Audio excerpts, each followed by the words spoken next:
Hi, everybody. This is Warren Herman. And so today, what we're going to do is we're going to continue our series on what's being called the argument from reality. And the way we're going to continue this is we're going to really dive into an essential move that we're going to make. We already kind of looked at the analogy of the book. We thought about, how the book analogy helps us understand reality. And we saw how many of the different attempts to understand reality from inside what we find on the pages. We found different ways that corresponded to words, to sentences, and to pages. And ultimately, now what we're doing is we're moving toward thinking about character as a way of thinking about the author in more detail. Because essentially, what we found is we came to this impasse where everything became incoherent, basically, and we couldn't come to real syntheses of, for example, Buddhism, the Abrahamic traditions, and Hinduism. We couldn't come to a coherent synthesis. But the best thing that we came out of all this stuff from was looking at the Abrahamic traditions and seeing how there was this way in which they were looking forward at there was some type of an author that grounded the whole reality of the book. And in order to gain the ability to kind of say, well, who's the author? We have to look at the characters. And by looking at the characters, we're going to gain a sense of the nature and character of the author. And that's going to help us figure out, okay, who is the author of this story? And that's really the way we're going to break out of that impasse where we had kind of, okay, there's an author, but who is the author? And that by looking at the characters, we're going to identify the author. And that's why this step in the argument is so important. It's actually included, when I wrote this as a document, there's actually this thing that's like an appendix to the argument to reality, which is the argument for God from the structure of the human mind. And that's where we're really going to go in this segment, is we're really going to go in depth on this question. We're going to go in depth on this question of how do we, and it can be a standalone thing on its own, really, because what we're going to see here is that the way that the mind works has deep parallels with the Trinity and deep parallels with the Incarnation. And by seeing these parallels between the Trinity and the Incarnation as the way of making sense of character, the way of making sense of a human person, the way of making sense of our experience of consciousness, we're going to see the fingerprints of the Trinitarian and incarnational God on our actual human experience, allowing us to deduce that Christianity is actually the only real conception of the author that grounds our understanding of reality. And so it's really an important thing to be able to do. This type of argument is essential because you're not arguing from authority. You're arguing from resemblances. You're arguing from analogy. You're saying if this type of complexity and all these concepts of how human functioning works, if you can kind of see the fingerprints of God, of a Trinitarian and incarnational God on the functioning of the human person, doesn't this say that there should be a God like that? And also, doesn't that suggest that we're actually seeing the nature of what would be called the super-personal ultimate reality? And, it's something that's very important. And, we have to understand that when we think about, and I'm trying to quote different parts of this thing here. So I'm trying to tie in different steps that I make here, and it's very important because we have to understand that, if we are in a coma, we don't see anything, we don't hear anything. If we're under anesthesia, we're not able to experience anything. So there has to be some type of reality beyond ourselves. There has to be something beyond that. There has to be something that's actually grounding reality. And we saw how when we tried to make sense of reality based on words, based on sentences, based on the page itself, that consciousness, we couldn't make it work. We couldn't make sense of all those perspectives. We couldn't make an orderly synthesis, a real symphony of those approaches. We couldn't do it. So we need to look beyond the Freemasonic synthesis, the New Age synthesis, the perennial philosophy synthesis. We have to look beyond those things. And maybe the way of making sense of these things is going to be in Christianity, and that's where we're going. So what we want to understand is that we have to look at some analogies. We have to really start to look at the human person. And I want to begin with a quote from the founder of Aikido, Morihei Ueshiba. And Morihei Ueshiba, he said this. He basically said, don't get caught up in the externals of religions, but go straight for the light and heat. Now, obviously that is going to go against some of the things we really have been discussing and ultimately where this argument is going. But one of the most profound things he mentioned is light and heat. You know, there are certain things that become experienced in the interior life, and it's hard to find them be described so clearly. When we have insight, when we have insight into our mental operations, when we have awareness, this is like the light. When we have a connection with our body, whether it is in the traditions of breathing and of prana, in the Hindu traditions, of qi, and ki, in the Chinese and Japanese traditions, we can have this sense of heat and warmth and a kind of connection to our body. Even in a simple body scan meditation, we can feel a kind of tingling or warmth or awareness or sensation in our body, even if we don't label it as life force energy. There's a kind of heat. And so we find in different traditions, especially even in non-Christian traditions, but in traditions that nevertheless engage with the mind, certain universal experiences which involve awareness or light and connection to our body or heat. And these things are very important. We can understand these things from a psychological perspective as cognitive diffusion. This is in acceptance and commitment therapy. The Buddhist notion of awareness of thought is framed as cognitive diffusion, meaning I see my thoughts, but my thoughts are not me. I experience my feelings, but they're not me. I'm aware, and I'm not what I'm aware of. I'm not caught in it. There's a diffusion that happens. And we can come to understand from a scientific perspective the experiences of the body scan, of various yogic breathing things with prana, of various Chinese methods of Qigong, of Japanese things like Reiki. We can, although there's many problems from a Catholic perspective with these approaches, we can understand that they are undergirded by optical illusions of consciousness, similar to those which you find in the awareness traditions. So, for example, when someone is aware of their mind, they have the cognitive diffusion, they say, I am not my thoughts, I am God. That's an illusion, but nevertheless an illusion that's based on truth. Same thing happens with what we might call the heat, the somatic fusion. So when I bring my awareness into my body, if I pay attention to my hand, there's nothing occult about this. If I pay attention to my hand, I could feel a kind of warmth or tingling in it if I bring my attention there. So that is a fusion, the somatic, the body fusion, or cognitive diffusion. These operations, these experiences of the mind reveal something that's very important. These can become icons of other things. And so these are very complex things to understand in themselves, but I'm trying to lay a groundwork for understanding that these are phenomena which happen. So this is the light and the heat. There's also a relational capacity that we have to understand. And this is something that we're not going to explore so much in the metaphors, but it's something that should be acknowledged. Because there is both, we see even in Buddhism, there's a sense of vipassana and metta.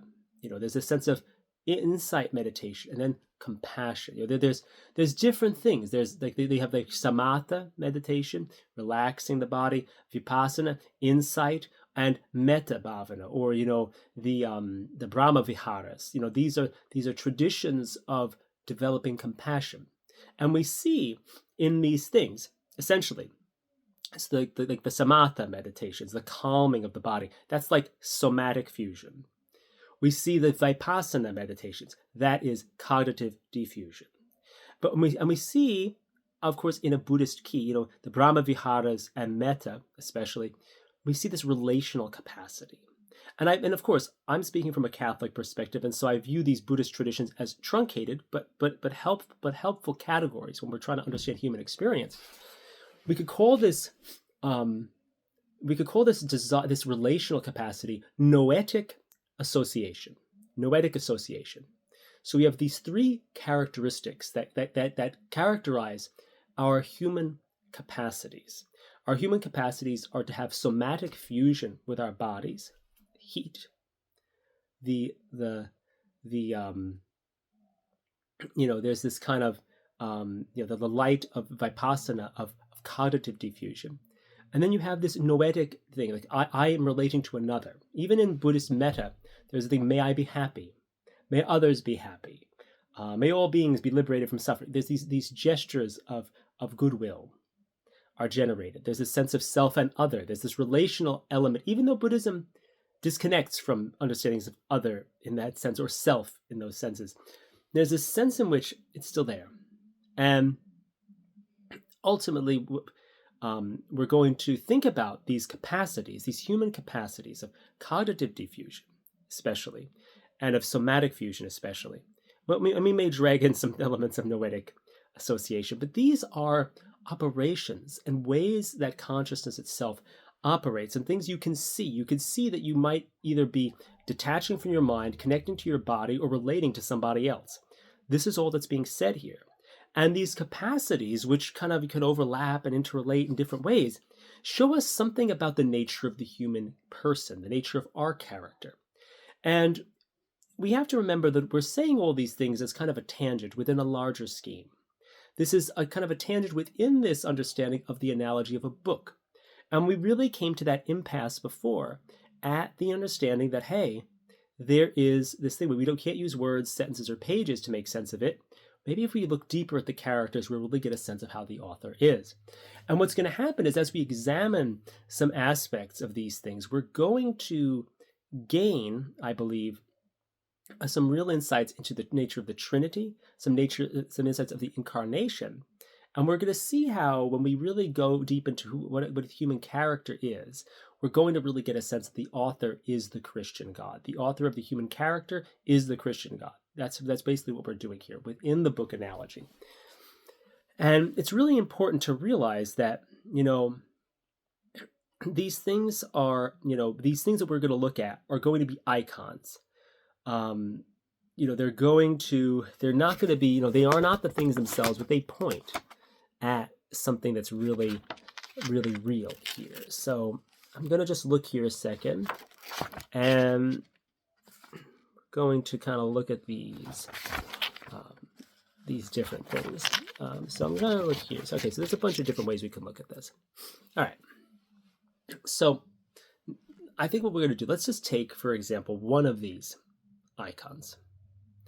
And we're going to take the icon of the way that if we're aware of our mind, we can have cognitive diffusion.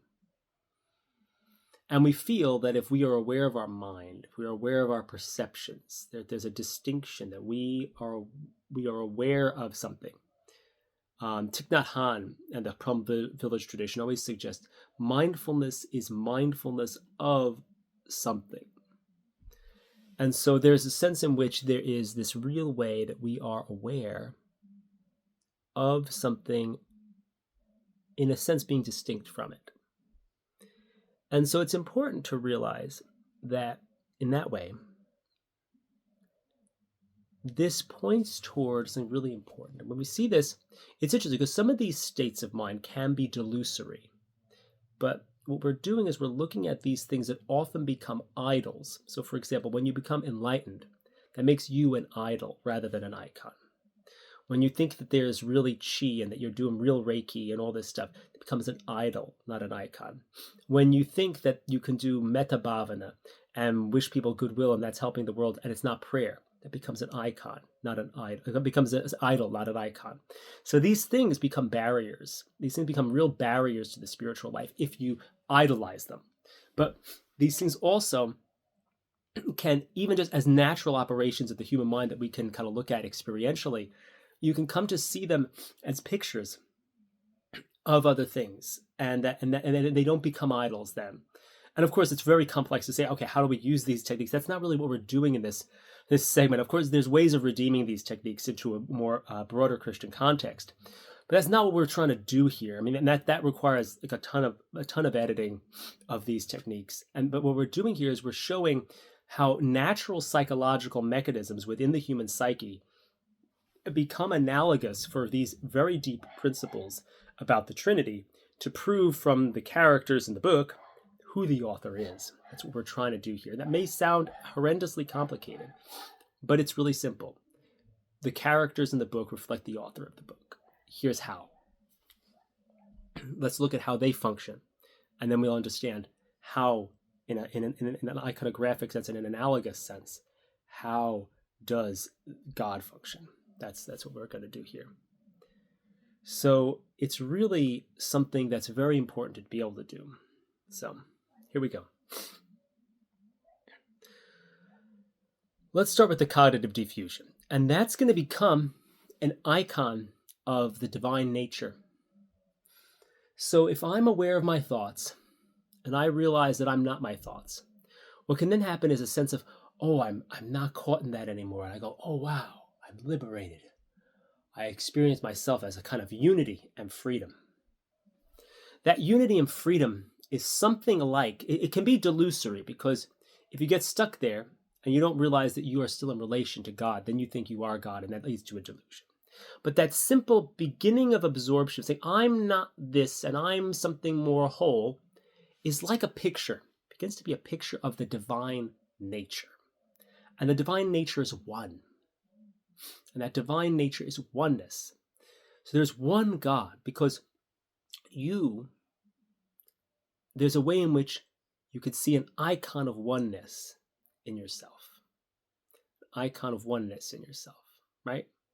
So when you are aware of your thoughts, you detach from your thoughts and you go into this perspective of freedom. And this, of course, is very accessible to people who've been doing Eastern meditation. That's what they're experiencing. Of course, it leads to this delusion that you are God, but it's still this oneness. You kind of have this thing of, like, it's almost like if you think about a tape measure. It's kind of like the tape measure of your mind is all stretched out into all the different details of your life. But when you realize, oh, I'm not those details, it kind of goes back in, and you go, whoa, I'm not any of those things. And that is that sense of oneness, which can lead to delusion spiritually, but it's partially true. It's a sense of I'm my soul, not my thoughts. I'm my mind, not my thoughts. I'm the person who does things. I'm not the doer, not the person, not the things I've done. It's like there's this sense in which you're coming back to who you are. There's a sense of oneness about that, and that's an icon of the fact that God is one. So we're gathering information out of the experience of the character to understand the author, and so we say, okay, the author is one. Now, what about somatic fusion? Let's just use a simple example of somatic fusion, because this is something that happens in all different practices, like things like pranic breathing, qigong, reiki, whatever it is. These things are based on principles of somatic fusion. But maybe the simplest thing is a body scan. So, if I say, this is nothing occult about this, pay attention to your hand and notice that it feels tingly. What we see is that there is a relationship. I exist. I have a thought. Pay attention to your hand, it'll feel tingly. And then the experience results. So you see, there's this Trinitarian analogy. There's me, my thought, and my experience, which is like the Father, the Son, and the Holy Spirit. It becomes that experience proceeds from the idea and the self as from one principle. That's exactly how we talk about the Holy Spirit proceeding from the Father and the Son as from one principle.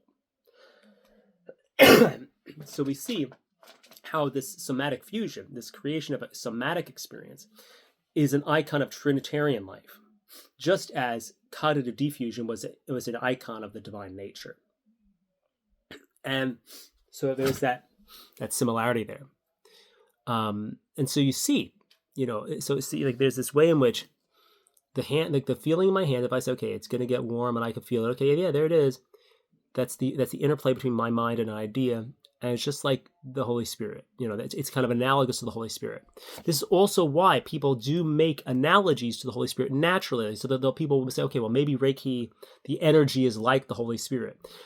Obviously the Holy Spirit is not an energy, but there is a way in which this is kind of correct thinking in an analogical sense, but that needs to be really unpacked a lot. But there's a sense in which that feeling is an analogy for the Holy Spirit, because it's created and proceeds from the thought, which is the Son, the Father, which is the mind, like that in the analogy. Because the thing is, this is how this works, so you see this. So we can come to this understanding that somatic fusion is an icon of the Trinitarian life. So we're painting this picture of who is the true God. And we saw from the experience of cognitive diffusion that the true God was one. And we see from the experience of somatic fusion that the true God is three. And so we see this necessity of this, that from the character we can reason to the author. And that we're starting to see that 1 and 3 is what we're looking at. And so that is beginning to paint the picture of the Christian understanding of the Trinity as being the true author, which is bringing us to where we want to be in the scheme of the whole big book analogy and argument that we're making, which is showing us, okay, wait, we're getting out of this trap of I can't understand reality from inside the book. Who's the author? I need to know who the author is in order to ground everything. And so we're starting to build that case for who is the true author. Now, hopefully, I could see that there is, this necessity. We kind of had this third category there, which we introduced at the beginning, which was the noetic association. And I think that we're going to probably be able to kind of roughly tie that in at the end. But there's probably going to be some really better way, because you can see like how there's this element to, okay, we see that divine nature has to be one. Has to be one. Divine nature has to be three, and then there has to be three persons in order for it to kind of be analogous to the operations of the character. But I think the important thing with noetic association, meaning that we can relate to others, it points to the fact that we are not others and we are not God. So it points to the fact that there's some type of distinction between the creator and the created. There's some type of distinction, but also a need for there to be real relationship. And so this need for there to be both distinction and relationship comes into the picture also. And again, starts reaffirming this Christian conception of the nature of things. Because I need to have this ability to kind of connect with other people, but I'm not other people. And I need to have this ability to connect with God, but not be God. And so this enables us, if we kind of have these three things and also put these icons in tandem with each other. So, okay, I can kind of be absorbed in myself, and that kind of is like divine oneness. I can kind of generate these connective things, and that's kind of like Trinity. That's kind of like the three persons. I can kind of be in relationship with other people and kind of wish them well. And that's kind of like this relational capacity, which means I'm not God and I'm not other people. There's some distinction here. But then the thing comes down to this fact that in all of these things, there's this missing piece. And this missing piece is this kind of sense that, okay, like, even if you kind of experience cognitive diffusion, and you're like, oh, I am one with everything. You kind of go into that delusory experience of that, not an idol experience, not an icon experience of that. You go into this improper experience of that. When you're in that state, you kind of have that sense of oneness, but you lose part of the picture of reality. You lose that threeness. You lose the somatic fusion. You lose the noetic association. But the thing is, in all of these states, whether I'm kind of like feeling a vibe in my body, whether I'm just wishing others well, there's this sense that's kind of in the background. And this sense that's in the background is, hey, I actually have a body. And that's the thing that we have to understand here, is that there's this other sense, which maybe we could just call, we had cognitive diffusion, noetic association, somatic fusion. I want to say it's probably like, I don't know what would be the right word. It's maybe like physical complementarity or something. There's got to be something like that there's this physical part to us that we always have this physical thing that's kind of naggingly following us around. Like, we're not really one with everything. We're not really just vibing with our body. we also like are bound up with our body in some way. And so the thing is that we start to see this thing, we start to say, okay, if we look at the character, if we want to understand the character and then understand the author of the character, we start to say, okay, we have oneness, which corresponds to causative diffusion. We have the three persons, which corresponds to somatic fusion. We have the sense of, distinctions between God and others and self, which corresponds to noetic association. And then we have this thing that, like, hey, the body is in the picture, and that corresponds to incarnation. Hey, if we have a body, why wouldn't that say something about what happens with God? Why wouldn't that say, because we can't get the full picture of ourselves. It's kind of this comes down to like that all these perspectives have something to say. But they end up, unless we can kind of synthesize them into a coherent thing, we end up with all different delusions about the human person and about our experience and all these different things. And I'm sure we can map out different delusions at all those different levels.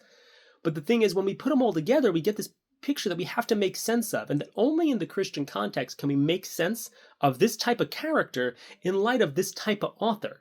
We start to see again the oneness, the threeness, the distinctions, and the body.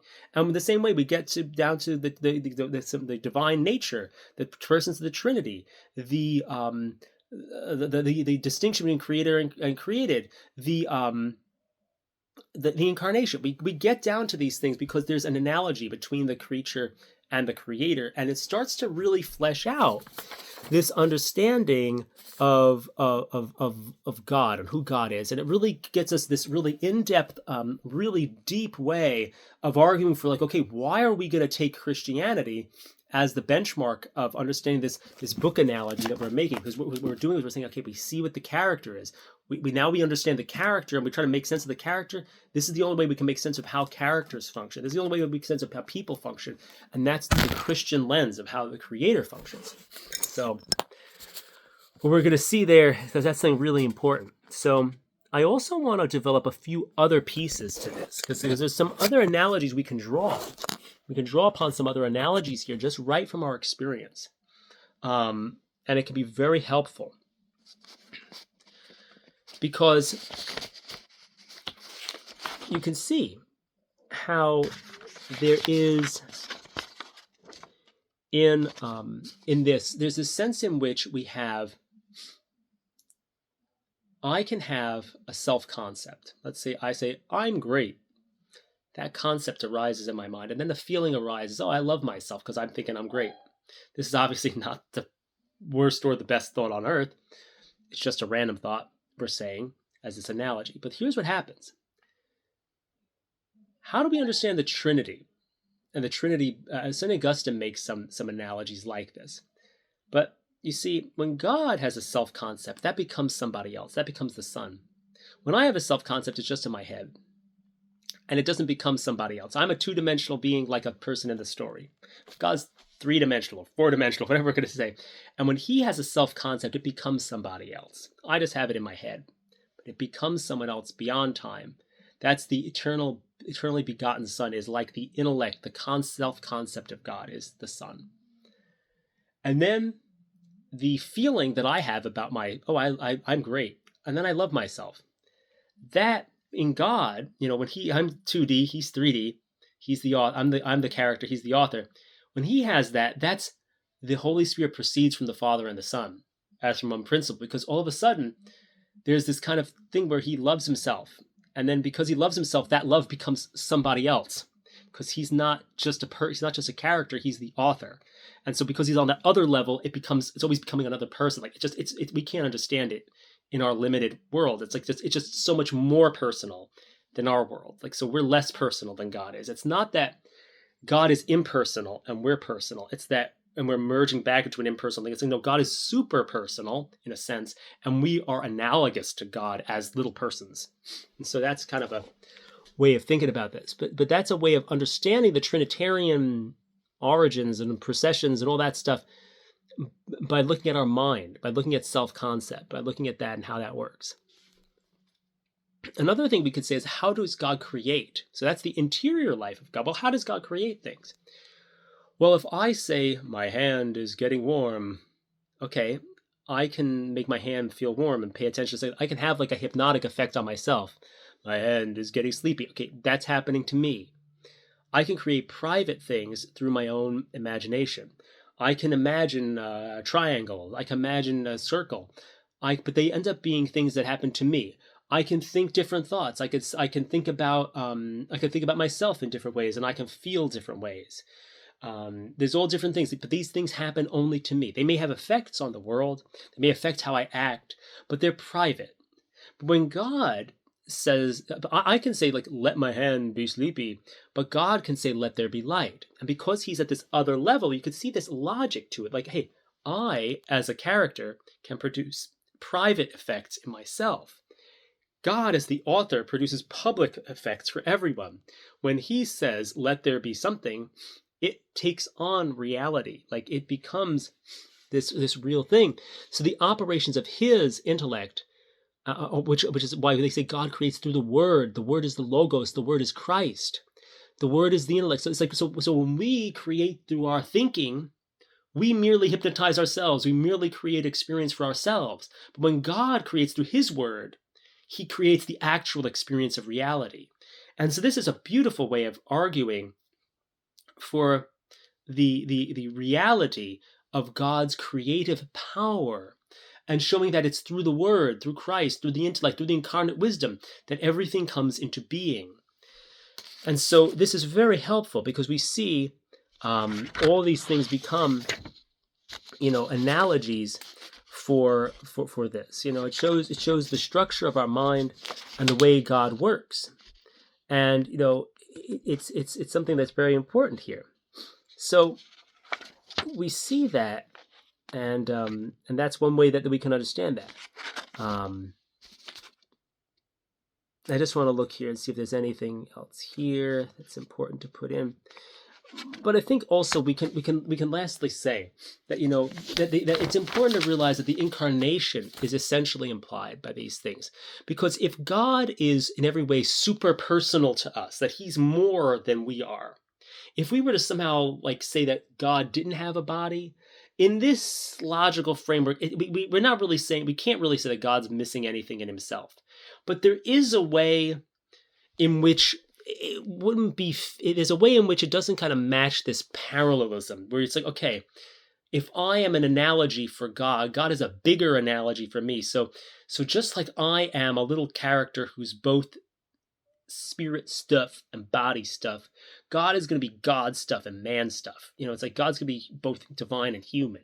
So it's like it's not that God's missing something in himself if he didn't have a body. We're not saying anything that's heretical in that regard, but there is a sense in which the analogy doesn't match unless we see that, hey, God's going to take on flesh. And that's just because that's the full conception of what a person is. God is going to take that on too. And so we're going to, and of course, that's going to start to have the implications of the Christian story specifically. And of course, that's going to start to show us something that's really important, which is what we were trying to understand when we were in the book analogy. Because we looked and we said, hey, we couldn't understand reality in terms of words or objects. They just fell apart when we got to Buddhism. We couldn't understand reality in terms of just of Islam or Judaism in terms of sentences, because we couldn't figure out who the true God was. And we couldn't use the page because that just made everything become one. And then we tried to synthesize it all different ways. But so now what we're doing is we're saying, hey, there's a way of actually getting to who the author is. So we can use kind of like what the Judaism and Islam perspective was doing, but we can actually get outside the story and say, okay, who's the author of this story? What's the correct story? And that's the story we're starting to step into. So now what's happening is that the book analogy is getting fleshed out. And so what we're starting to see now is we're going back toward that beginning of saying, hey, when we are trying to understand the book analogy, we have all these different levels. We have, let me just kind of review these. They're kind of over here. They go, a book, it has, a title, a spine, a cover. It has words, sentences, and pages. It needs a buyer, an owner, a reader. There's a bookseller, there's a clerk, and a cashier. And there's a publishing company, a printing company, and a delivery company. And there's an author, an editor, and an agent. And what's happening is we're realizing that the population of this analogy is being filled in by the Christian versions of these things. So that the whole understanding that we're having of reality is starting now to be in harmony with a Christian understanding of that. So we're really arguing from inside these concepts. We're arguing for like that this is the way the world really is. So that's where we're going with this. And so now we're on track for saying, hey, here we are. We've looked at this. We now understand, we now can see that this is the way things are. We now can see this. We're looking at characters, so now we know who the author is. And so, these are some interesting things, and I want to see where we're going to go now, because now that we're saying we're going to have to try to figure out, okay, we have to understand Christianity. How do we come to understand the Trinity? How do we do this? And so that's where really where we're going now, is we're going to be going toward like, how do we understand these things more deeply? How do we figure out, which branch of Christianity is true? And we're really going to go in depth into those questions. And that's where we are in this book analogy, in this subset of the big cruciform synthesis. We're really diving in there and saying, okay, well, how do things work? We're in that. Say, how do things work? What does this mean for our spiritual options and for the truth of where we should be believing? So that, when we see this clearly, we'll be able to give our hearts entirely to the practice of our Catholic faith.